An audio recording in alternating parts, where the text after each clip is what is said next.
Supercharger installed on my Kawasaki, and I have the Super Tech here, Winston, and he has a couple words for everybody. How's it going? I'm Winston Constable, and over here we're installing the Kraftwerks Supercharger kit. The kit about this, what I like about this kit, it's built very well. You know, the brackets to the intercooler, to the piping, to the lines, and if you step over here,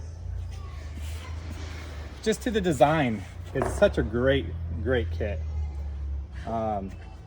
We've installed a few of these. We had no issues.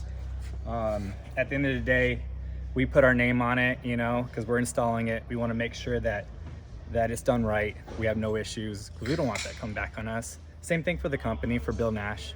We want to make sure it's right. So we like installing the right stuff on the right units.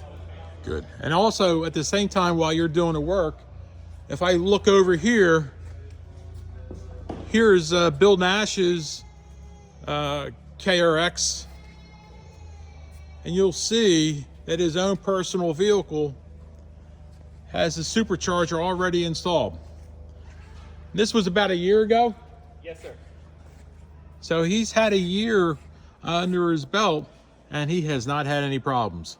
So give you all a heads up, Bill Nash is not going to put his name on a product if he's not confident in it. So I thank him. I also like to thank the Super Tech here, Winston. He's doing a great job. Winston's been here for 25 years. So he's concerned about his reputation and protecting the name for Bill Nash. Says a lot for me. So I'm looking forward to getting this thing complete and on the road. Thanks, Winston. You're welcome.